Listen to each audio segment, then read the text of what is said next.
Hey beautiful people, what is up? And welcome back to my little corner of the interwebs. I'm Jamila and I love all things beauty, and here in my little corner of the world, I like to share my tips and tricks for how to find high-end, luxury, and indie makeup at the best prices. So if that sounds like something you're interested in, I would absolutely love if you'd consider subscribing and joining the fam. So for today's video, I am bringing back an oldie. I mean, is it really an oldie? I'm bringing it back, and I'm not even really bringing it back. I'm just doing it. So you all know I like to come and give you guys a ranking the last 10 eyeshadow palettes that I've tried video every time I've gone through 10 eyeshadow palettes. Well, it's been a minute, so I actually have 17 palettes to rank for you guys. And that's just because life was lifing, so I didn't really get a chance to do it as frequently or as consistently as I wanted to. So some of these palettes I've actually tried a minute ago and they've just been sitting there waiting for me to rank them, but life. So I'm here with 17 palettes for you guys. And of course, let me go through the quick disclaimers. If you like it, I love it. I feel like that's the only disclaimer I can say. This is honestly based entirely upon my preferences, how I feel, how it interacts with my skin type, skin tone, all of that fun jazz. So it really is just based on that and kind of like in the mood that I'm in right now. So please don't take it personally if I like really rank a palette low that you like, because if it works for you, I'm happy for you. It's not that, it really isn't that big a deal. It's not that serious, you guys. And I wanted to come and do this video first because the video that will be coming probably immediately after this one is going to be my eyeshadow palette declutter video. So quite frankly, some of the palettes that you see here might be in that declutter video. So just something to keep in mind as I move from one to the next, because I'm going to film that immediately after this one. I am batch filming today, so you're going to see this look, this outfit a couple of times, so mind your business. I just don't have enough time to film, so I'm doing at least 4 videos today. Okay, now that we've gotten that out of the way, let's go ahead and dive into the rankings. Okay, coming in at number 17 is a palette that I had no business purchasing, and that is the Melt Brunette palette. And I say I have no business purchasing this because what was the reason? I can't even really remember it. I think I bought this because it was on super sale, and you were getting this palette plus a brush set for honestly a ridiculously affordable price considering what the original price point of this bundle was. But I didn't need this palette, and now that I have it, even more confidently, I can say I don't need this palette. So just to show you guys, this is the Melt Brunette palette, and there we go. Let's adjust the light a little bit. So you can see this is a very, very neutral palette, warm neutral palette at that, and about half of the palette are light mattes.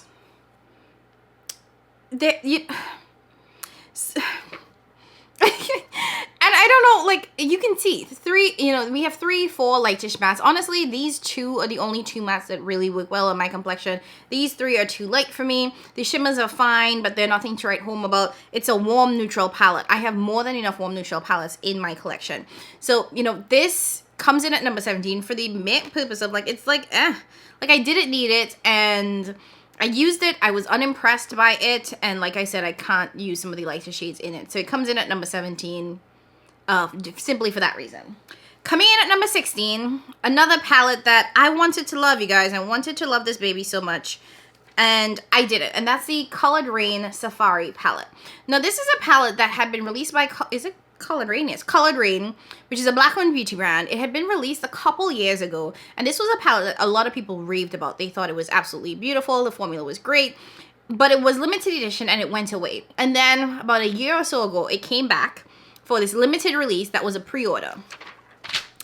So my dumb self, who had already made it clear that I was not doing any pre-orders because I know they don't work well for me, was like, you know what, well, it's a limited release, everybody loves this palette, let me go ahead and buy it. I went ahead and bought it in the pre-order, and literally it took a year for this palette to arrive. So much so that I canceled the order. They gave me my money back. They also sent out gift cards for people who ordered as well. So I'm pretty sure this palette was a complete like loss for the brand, because it literally took a year for this pre-order to come to the people who bought it. And I know that they had a lot of issues with customs and getting it through, so it was kind of like stuck in limbo for several months. But from a consumer perspective, I don't care. Like, I gave you my money a year ago and I'm still waiting for this palette. So I think the reason why this falls a little bit low is, one, because of the experience of getting this palette and having to wait so long. And when you wait that long for a product and it turns out to be just okay, like everything, every bubble burst. Now, is this a bad palette? No. Is the formula nice? Yeah, sure. But these are standard mattes and metallics. There's nothing special about this palette. And I'm not saying that to be mean or anything. I'm just saying that because that's just how I feel. Like, there's nothing special about this palette. And I think the color story is really pretty. It's a nice warm palette. You can get some neutral looks, some greens, a kind of orangey look. It's unnecessary in my collection, personally. And I don't think there's anything that makes this super special. So I do think that for the time this was released, yes, it would have been a special palette and probably a really nice formula. But re-releasing this several years later and it's still the same formula and packaging and everything, it doesn't hit the same way I think it hit when it was initially put out there. That's just my thoughts on it. So that comes in at number 16 and definitely one that I don't know how long it's going to last in my collection. Coming in at number 15, I'm going to give it to the Scooby-Doo palette from Glamlight Cosmetics. This isn't a bad palette by any means. I just don't know why I bought it. And I think I bought it because when Glamlight did their first collab with Scooby-Doo, they had those two smaller palettes, and I really, really love the formula on that. That was the first time Glamlight introduced this new formula, which was a pretty significant improvement from their old formula, which wasn't bad. So I got really excited because I remember the first Scooby-Doo collab being really nice. And then when this one came out, I was like, oh my gosh, I absolutely have to get it. I should have waited. Completely, fully, honestly, I should have waited and thought that through before I just kind of jumped on this palette. Here's the thing. This is too big, too bulky, and I just don't like the packaging. That's kind of like 99% of my issues with this palette. Now, is it really nice? Yes, you do get the very beautiful holographic kind of shifty things. But do you see the size of this palette? Like, this is too big. And it would have been fine if this was big and there was a lot of shades in here. But when you open it up, the pan sizes are relatively small and there's so much wasted space. So the fact that they could have made this a smaller palette kind of bothers me because they chose to make it super large. Mainly, I think, for the imagery in the background. And with all of the wasted space, it just makes this very uncomfortable to use. Are the shadows in here terrible quality? No, they perform fine. They apply nice. It's the same good quality Glamlight mattes and shimmers. No issues there. I just don't like the size of this palette. And I think that it is too large and too cumbersome to use, too cumbersome to store. So it's coming in at number 15. Coming in at number 14, I'm giving it to the Tom Ford Electric Cherry palette. This was a pretty recent release for Tom, and it came to the CCO very, very quickly. And it's really just a nice sort of red-ish, cherry-ish palette. It's absolutely beautiful. I do think that this is such a pretty palette. But one thing I'm realizing with Tom is that I prefer his standard formula to his wet dry formula, which might be an unpopular opinion. I just think that the standard formulas have a little bit more depth to it and are just easier to work with, so I prefer that formulation. And I felt like this one did not give me a lot of versatility. As you can see, it's pretty red, pinky tones, which this is not new or unique or special in any ways, and in any way, form, or fashion, and I just feel like you're gonna get the same look with this palette regardless of what you do. So it didn't feel like anything super special in my opinion. So I think we're at 13 now, and for number 13, I'm gonna give it to the Melt Electric palette. This is nice. As you can see, the theme for this rankings video is that it's fine. There's nothing, that's kind of gonna come through with a lot of these palettes, is that they work well, the formulation is nice, they perform okay, but they're not blowing me out to the water. They don't have any crazy interesting color story, any crazy interesting like shifts or formulations. It's just nice. And this is one of those that I felt it was just nice. Now this was a pretty surprising release for Melt because of the fact that it's one, pretty colorful, and two, very shimmer heavy. Now we all know Melt, they are not known for their shimmers, so to see a palette that had this many shimmers, I was quite surprised, and one, a little bit concerned because their shimmers are typically mediocre at best.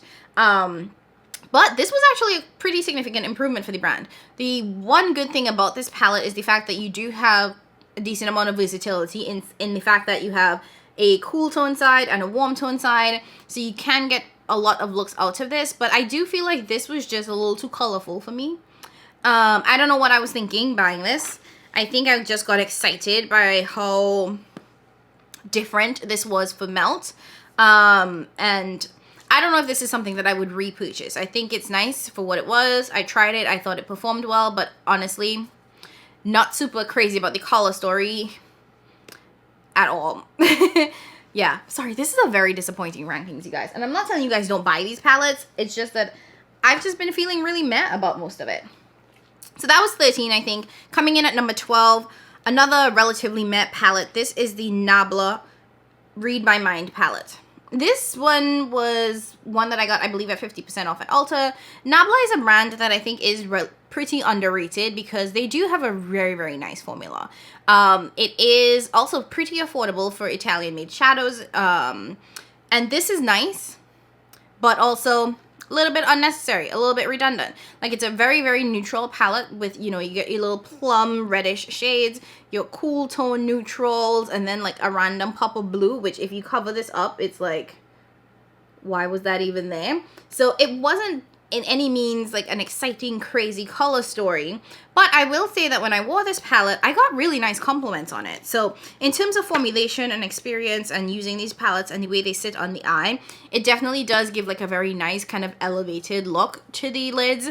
Like the Nabla formula is actually quite nice and quite sophisticated in my opinion. So it is, I have no complaints about the formulation of this. I just feel like it's a neutral palette with some plum, warm reddish shades and a random pop of blue. So nothing insane to write home about or nothing crazy standing out to me. I'm 95% sure my count is off, but we're just gonna keep going. Coming in at number 11. Is that 11? No, this should be 10, right?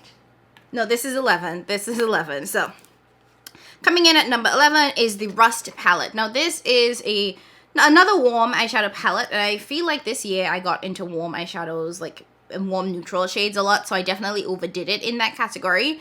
But this one is really nice. I think that with Melt, you just don't know when you're gonna get something good or not, and this one I've heard a lot of people rave about, and for good reason. The mattes in here are superb, and they have really great depth to them. There's only really one light shade, which could be used as a buffer for any of the other shades, but in terms of like the cohesiveness of this palette, I thought this was really nice. I thought it performed well. I thought that this is the quality that I want Melt to give us consistently.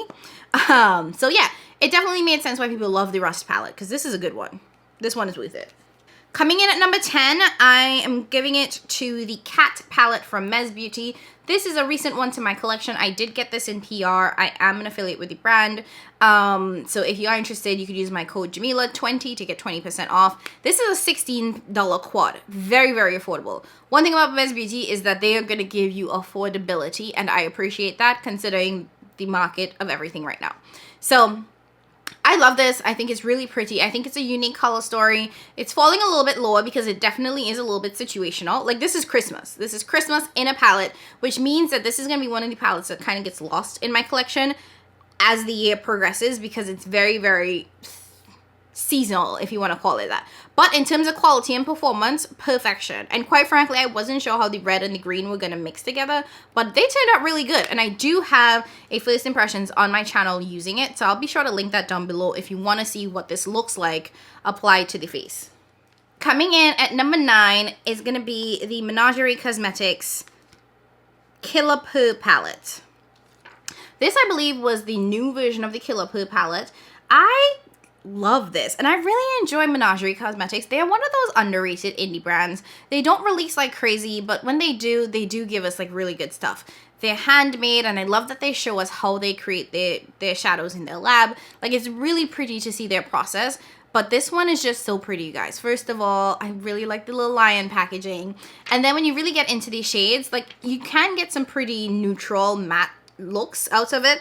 But they did include some really interesting sort of blue-green duochrome, multi-chrome shades in there. Like, there's this really nice chartreuse shade that kind of gives me like Pat McGrath Gigabyte vibes, and then I do love the kind of blue-green sort of multi-chromes that they included. The pink is a little bit off for me, but I could forget about that. I do like the kind of like neutral green look that this was going for. And I think that the Menagerie Cosmetics formula is actually really nice and quite unique because they do like hand make their own shadows. Coming in at number 8 has to be the Blessed palette by Sydney Grace. This was a collab that they did with Glitzy Fritzy, and it took me a minute to get this palette, but I am so glad that this is in my collection now. First of all, you all know how I feel about the Sydney Grace formula. Hands down, it's absolutely perfect. But this, I really enjoyed this because it is very unique to my collection. First and foremost, the shades tend to lean a little bit more cool toned, and I'm someone that definitely lives in the warm tone side of things because I'm a very yellow golden person. So I liked that it had a little bit more coolness to it, but it has these really beautiful green shades in there that are just so absolutely stunning. You do get a little bit of purple and a little bit of a pink there. So I was actually surprised by how versatile this palette is, yes, yet still very cohesive.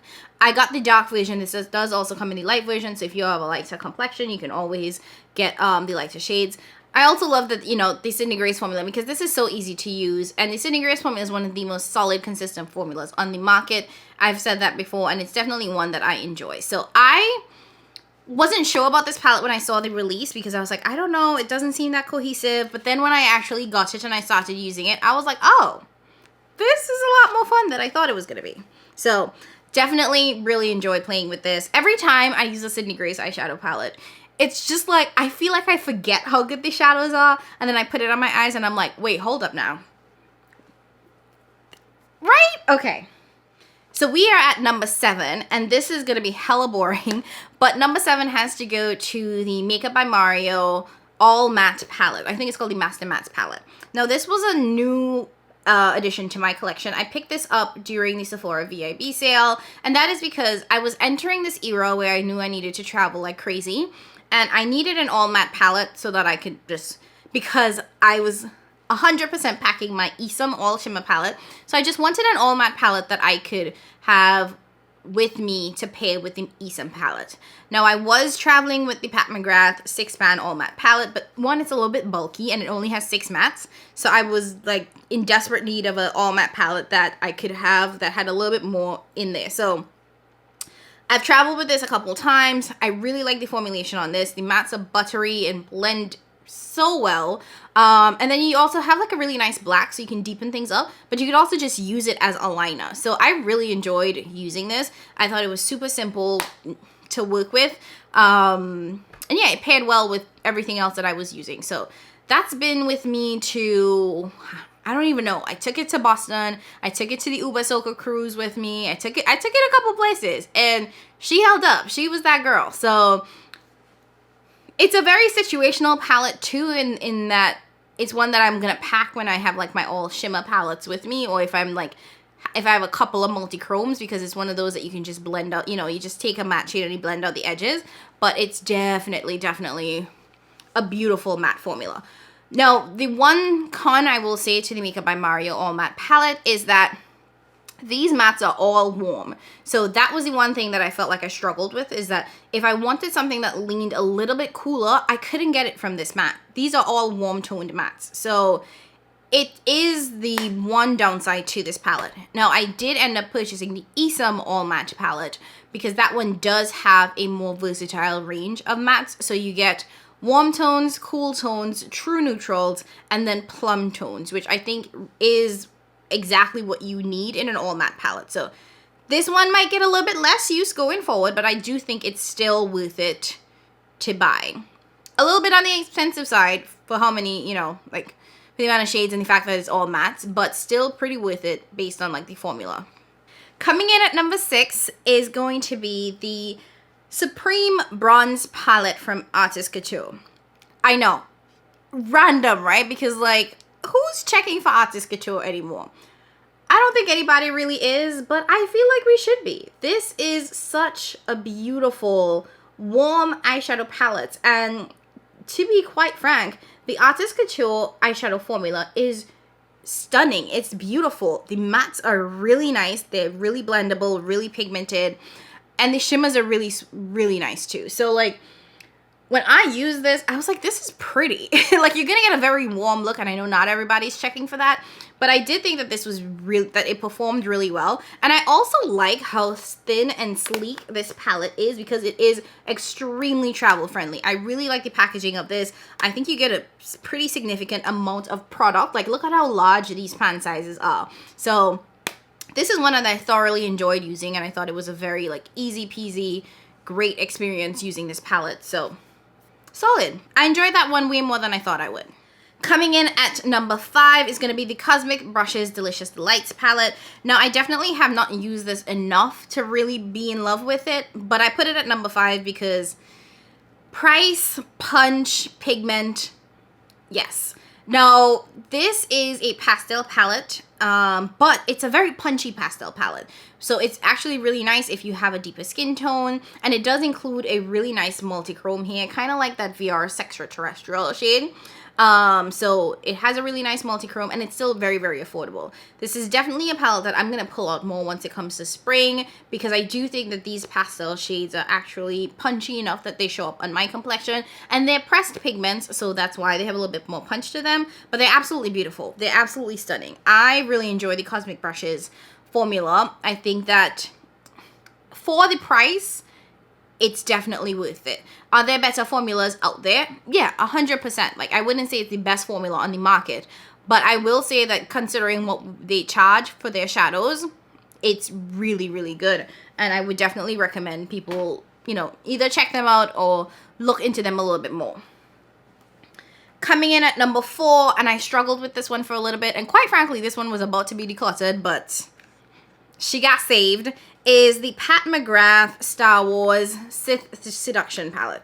This is an all shimmer palette from Pat McGrath. It is beautiful shimmers. Like, you get a very versatile amount of shimmers. Now, this is the type of palette where you put one on the lid and you buff it out with a matte shade. And I don't know, I just feel some kind of way about these 6 pans from Pat McGrath. I don't know if it's because it's cardboard construction or what, but I think that it's good quality, but I have a higher expectation for Pat. Like, I feel like I grade Patricia on a different curve. You know, like when you were in college and you took some classes, and in some classes 90% was an A, but in others 92% or 93% was an A, or maybe that was just my school, which I thought was a little weird. But like, I remember taking classes where an A was 92%, and into other classes, it would be like 90 or 89%. It varied. It depended on the class. And that's how I feel about Pat. Like, I feel like with Pat, it is harder to get an A because I hold it to a little bit of a higher standard than other brands. So by like regular, degular, smegular standards, this would be A+++. By Pat standards, I feel like we're getting B+ work, you know? But it is really nice quality. It just is a little bit finicky to work with, and definitely you have to like use your fingers more to get it to apply the way you want it to. But not terrible quality by any means. Patricia doesn't give us anything bad. Yeah, I don't think she's ever given us a bad eyeshadow ever. And now we're at our top 3, and y'all are gonna be hella surprised. I was hella surprised because these would have been the last palettes that I would have assumed would have been in the top 3. So coming in 3rd place is the Cherry Smoke, this Cherry Smoke palette from Tom Ford. I do have a video, come on, there we go. I do have a video using this palette, and honestly, you guys, this is so beautiful. Like, the punch, the pigment, the depth. I don't know if I was so surprised and blown away because Tom Ford doesn't exactly typically give us very deep, dark, rich shadows. So when I saw that it was super punchy and pigmented, I was like, wait, hold up now. Because the final look was glorious. And Tom Ford shadows are definitely a little bit on the softer side, a little bit more sophisticated, which is the vibe that I've been going for.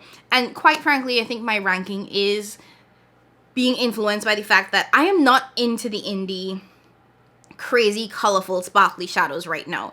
Right now, I am in a very much like soft, subtle, sophisticated, super professional eyeshadow look, and I feel like that's reflected in the rankings. And that's mainly because I've been traveling consistently for work for about 6 weeks now, with a little play in there, but you know what I mean. So it's definitely influenced my choices. But that one, I was like, oh my god, I've never seen Tom Ford give us this much depth. It's absolutely beautiful, absolutely gorgeous, and it blended like a dream. And that's when I really started to figure out how much I really enjoy the Tom Ford, just his regular, degular, smegular formula. The wet to dry is nice, but I feel like his regular formula is better, at least in my opinion, and at least a little bit easier to use. And coming in at number 2 is another Tom Ford palette. This is the Tiger Eye Quad. This was another one that I picked up at the Cosmetics Company store, and y'all, I didn't know what to expect with this, but the final look that I created with this, it was a neutral look, but I loved it. I was like, wow. Now this was an interesting palette for me to use because the shades in here are kind of like a cream to powder formula. I also have a video on this, so if you want to see me apply it, you'll see what I'm talking about in how like I was so surprised by the application, the feel, the final look. It also is really, really rich when it comes to depth. When I swatched it, I was like, oh no. Who is this Thomas? Because I don't know this Thomas, but I like this Thomas. So I was really impressed by that one as well. And Tom really blew me out to the water this last kind of quarter. And coming in at number 1, drum roll please. If you guess this, y'all. The Charlotte Tilbury Beautyverse palette. This baby. I just want to say first and foremost, I had zero intentions of buying this because this is a $75 palette and I just think it's stupid expensive. And it's a 9-pan eyeshadow palette. Now Charlotte has given us $75 palettes in the past. It's what she does for the holidays, but they're usually 12. You usually get 12 shades. So to get pay $75 for 9 shades, I was like, now Charlotte. And the only reason I ended up buying this is because I had a credit. I think it was at Bloomingdale's. And it was about to expire. It was exactly $75. So I was like, I guess I'll just go ahead and get this because I was going to go buy a handbag, but then I didn't want to spend more money. I wanted to spend the least amount of money possible without losing my credit. So with the $75 credit, I ended up paying $4. $4 and some change, which I think was like tax and something else or whatever. So that's what I paid for this palette. So it didn't hurt as much had I purchased this at full price. Now, there are a couple of issues with this palette, and I've heard this from many people. The shades are not all stuck in there completely. So one of my shades has fallen out several times.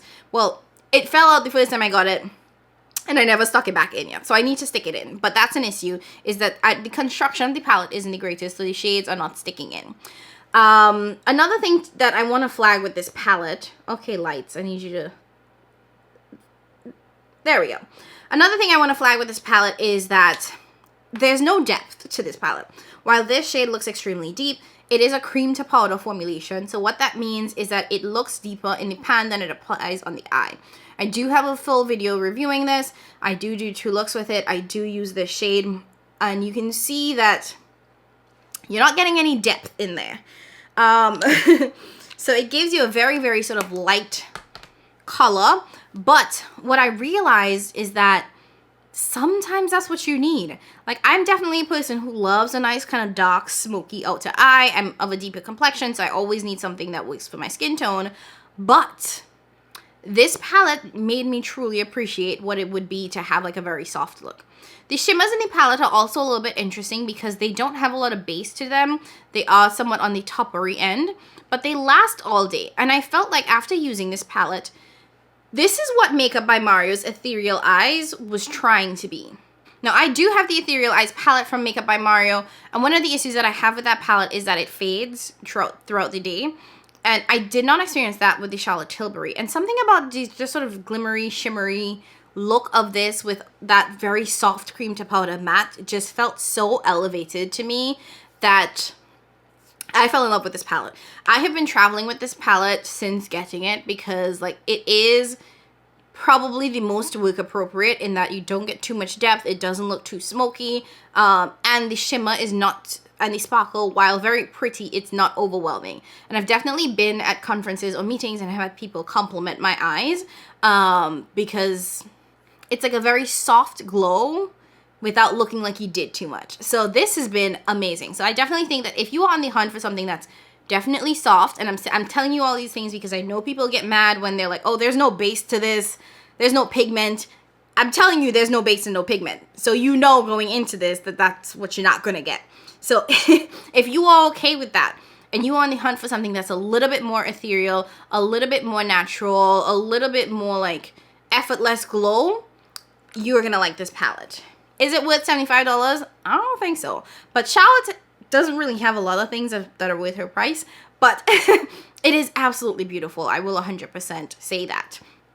Okay. So that's it. That's my ranking of the last 17 eyeshadow palettes that I've tried. I hope you guys enjoyed seeing my palettes, hearing my thoughts on them. I'm going to try my best to not let it get this bad again and really do it after every 10 palettes, but we'll see. I'm doing my best to get back on the horse, you guys. If you liked today's video, please let me know down in the comments below, letting me know if you were surprised by the rankings and what your thoughts are on any of these palettes if you do own them. And before you leave, make sure you hit that like button. Don't forget to subscribe on your way out. If you don't want to leave a super long comment, just leave an orange heart before you go, because all of that helps. As always, I want to thank you guys so very much for watching. I appreciate you so much more than you know. It is the holiday season, so happy holidays, Merry Christmas, Happy Hanukkah, whatever it is you celebrate. Thank you guys so much for the support. I appreciate you all. Have a good one, and I'll catch you in my next video. Bye!